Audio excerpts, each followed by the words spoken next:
नमस्कार दोस्तों, अनुभूति चैनल में आपका एक बार फिर स्वागत है।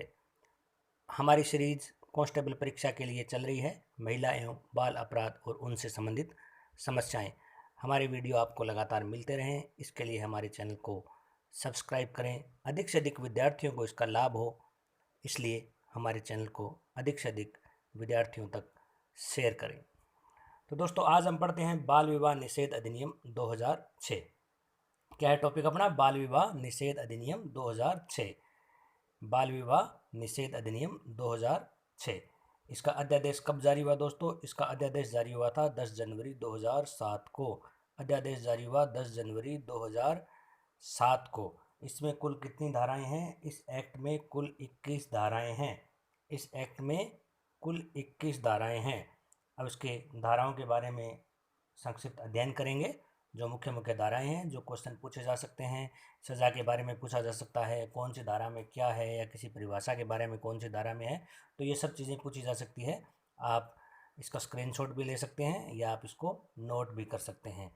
तो दोस्तों, बढ़ते हैं धारा 1 की तरफ। धारा 1 में इस एक्ट का संक्षिप्त नाम, विस्तार और प्रारंभ। एक्ट का नाम आपको पहले बता दिया गया है, बाल विवाह निषेध अधिनियम 2006 है, तो संक्षिप्त नाम हो गया इसका। उसके बाद विस्तार, कहाँ कहाँ लागू होगा, संपूर्ण भारत में लागू होगा।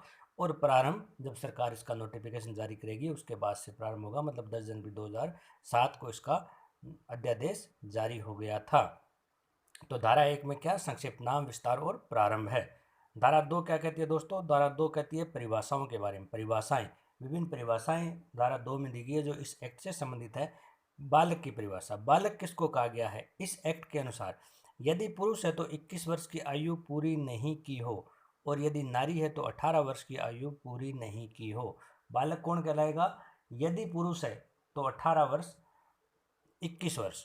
यदि पुरुष है तो 21 वर्ष की आयु पूरी नहीं की हो, मतलब 21 वर्ष से कम आयु का हो तो वो बालक कहलाएगा। और अगर नारी है तो वो 18 वर्ष से कम आयु की होगी तो वो बालक कहलाएगी। तो 18 वर्ष और 21 वर्ष।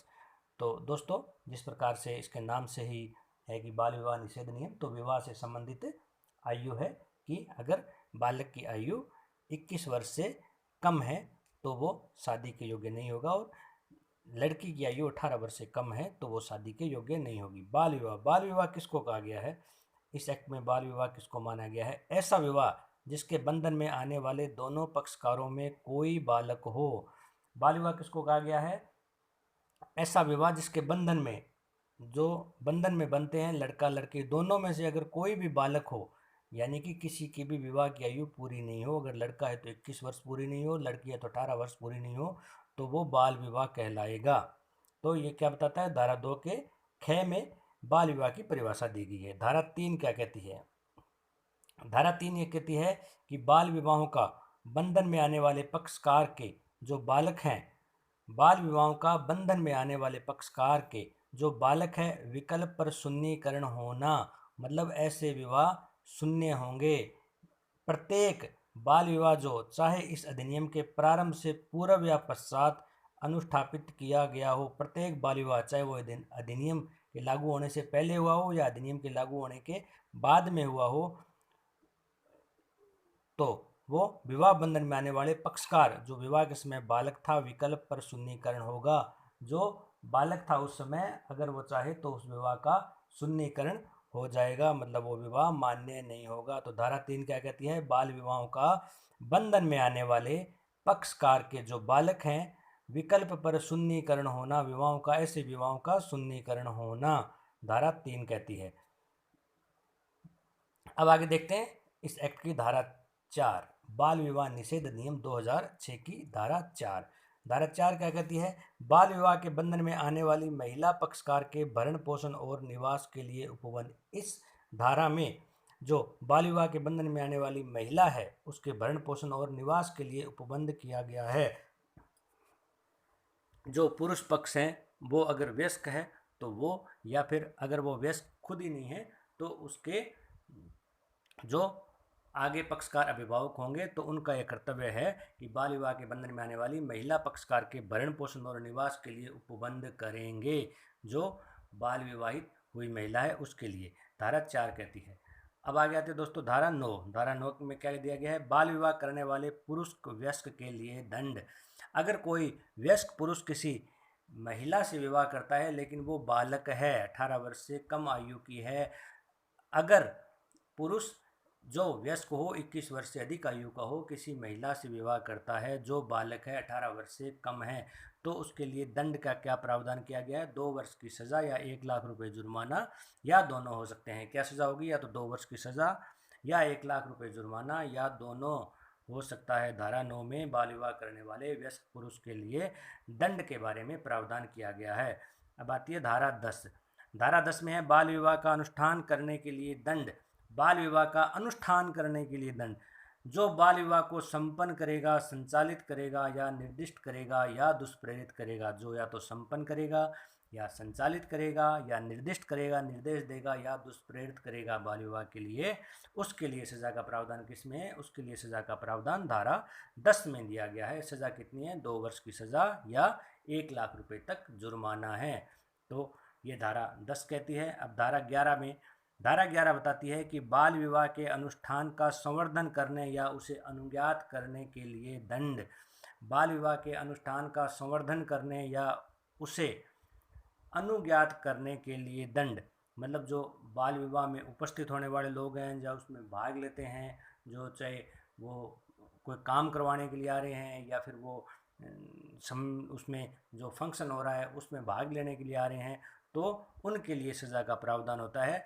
वो तब तक सज़ा के लिए जिम्मेदार हैं जब तक वो ये सिद्ध नहीं कर दे कि जो विवाह हो रहा था वो बाल विवाह नहीं था। अगर उनको बाल विवाह के बारे में ज्ञात है तो वो इस एक्ट की धारा 11 के तहत दंड के भागीदार हैं। दंड कितना होगा, उनको सज़ा कितनी होगी, भाग लेने वाले लोगों को सज़ा कितनी होगी? 2 वर्ष की या 1 लाख रुपए तक जुर्माना। सज़ा कितनी होगी? 2 वर्ष या 1 लाख रुपए तक जुर्माना। धारा 11 बताती है, जो भाग लेने वाले हैं उनके बारे में बताती है। इसमें एक विशेष बात है, परंतु कोई स्त्री कारावास से दंडनीय नहीं होगी। अगर भाग लेने वाले शादी समारोह में भाग लेने वाले जहां बाल विवाह हो रहा है अगर कोई स्त्री है तो वो कारावास से दंडनीय नहीं होगी। विशेष बात है कि स्त्री, परंतु कोई स्त्री कारावास से दंडनीय नहीं होगी। अब दोस्तों आती है धारा 15, अपराधों का संज्ञेय और अजमानतीय होना। इस एक्ट के तहत जो अपराध हैं, इस एक्ट के तहत जो अपराध है, चाहे वयस्क के द्वारा बाल विवाह करना, चाहे उसमें भाग लेना या उसको संवर्धित करना या अनुष्ठापित करना, वो सब के सब अपराध क्या हैं? वो संज्ञेय और अजमानतीय हैं। वो कौन से हैं? संज्ञेय और अजमानतीय हैं। धारा 16, धारा 16 क्या कहती है? धारा 16 बहुत महत्वपूर्ण धारा है। बाल विवाह प्रतिषेध अधिकारी। बाल विवाह प्रतिषेध अधिकारी धारा 16 में है। बाल विवाह प्रतिषेध अधिकारी जिसकी नियुक्ति राज्य सरकार अधिसूचना से करेगी। बाल विवाह प्रतिषेध अधिकारी को राज्य सरकार अधिसूचना से नियुक्त करेगी। कौन नियुक्त करेगा? राज्य सरकार नियुक्त करेगी। कौन सी धारा में है? धारा 16 में दिया गया है। बाल विवाह प्रतिषेध अधिकारी के कर्तव्य। बाल विवाह प्रतिषेध अधिकारी के क्या क्या कर्तव्य हैं दोस्तों? तो पहला कर्तव्य है बाल विवाहों के अनुष्ठापन का ऐसी कार्रवाई करके जो वह उचित समझे निवारण करे। जो बाल विवाह अनुष्ठापित हो रहे हैं उनका निवारण करे, मतलब बाल विवाह नहीं होने दे। किस प्रकार की कार्रवाई? जैसी वो उचित समझे उस कार्रवाई का प्रयोग करके वो बाल विवाहों के अनुष्ठापन को रोके। बाल विवाहों के अनुष्ठापन का ऐसी कार्रवाई करके जो वह उचित समझे उसका निवारण करे। ये बाल विवाह प्रतिषेध अधिकारी का कर्तव्य है। उसके बाद क्या कर्तव्य है? इस अधिनियम के उपबंधों का उल्लंघन करने वाले व्यक्तियों के प्रभावी अभियोजन के लिए साक्ष्य संग्रह करे। जो लोग इस अधिनियम के जो उपबंध दिए गए हैं, जो धाराएं दी गई है, जो इसमें बताया गया है, अगर उसका उल्लंघन करता है तो उनके खिलाफ जो मुकदमा चले उसके लिए साक्ष्य संग्रह करे। तो क्या करेगा? वो उपबंधों का उल्लंघन करने वाले व्यक्तियों के प्रभावी अभियोजन के लिए साक्ष्य का संग्रह करेगा। इसके अलावा और क्या करेगा? बाल विवाह के परिणाम स्वरूप होने वाली बुराई के प्रति जागृति पैदा करे। बाल विवाह एक बुराई है, इससे क्या क्या समस्याएं उत्पन्न होती है, क्यों नहीं करना चाहिए, इन सब चीज़ों के बारे में बाल विवाह प्रतिषेध अधिकारी का कर्तव्य है कि वो जागृति पैदा करे। बाल विवाह के मुद्दे पर समाज को सुग्राही बनाए। समाज को सुग्राही बनाए। बाल विवाह नहीं करें, समाज इस काबिल हो जाए कि बाल विवाह एक बुराई है। बच्चों के शारीरिक और मानसिक विकास को होने दिया जाए और उसके बाद ही उनकी शादी योग्य उम्र होने पर ही शादी की जाए। इससे पहले ऐसा अनुष्ठापन नहीं किया जाए तो समाज को सुग्राही बनाए। तो हम सबका भी कर्तव्य है, अगर बाल विवाह कहीं हो रहा है तो हमें भी सूचना देने का अधिकार है, हम सूचना दे सकते हैं, बाल विवाह प्रतिशत अधिकारी को सूचना दे सकते हैं, और आसपास में जो भी ऐसे लोग हैं जो नहीं समझते हैं तो उनको समझाया जा सकता है। एक विद्यार्थी होने के नाते, एक स्टूडेंट होने के नाते हमारा ये कर्तव्य है कि हम भी इसके बारे में समाज में जागरूकता फैलाएं और हमारे छोटे भाई बहनों को पढ़ने का मौका मिले, शारीरिक और मानसिक विकास का मौका मिले। इस प्रकार दोस्तों यह एक्ट था बाल विवाह निषेध अधिनियम 2006। इसमें से जो मुख्य मुख्य क्वेश्चन आ सकते हैं उसके बारे में हमने अध्ययन कर लिया है। हमारे चैनल को आप अधिक से अधिक प्रसारित करें, अधिक से अधिक लोगों तक शेयर करें, सब्सक्राइब खुद करें, दूसरों को सब्सक्राइब करने के लिए प्रेरित करें, अच्छे से तैयारी करें, आगे बढ़ते रहें। जय हिंद, जय भारत।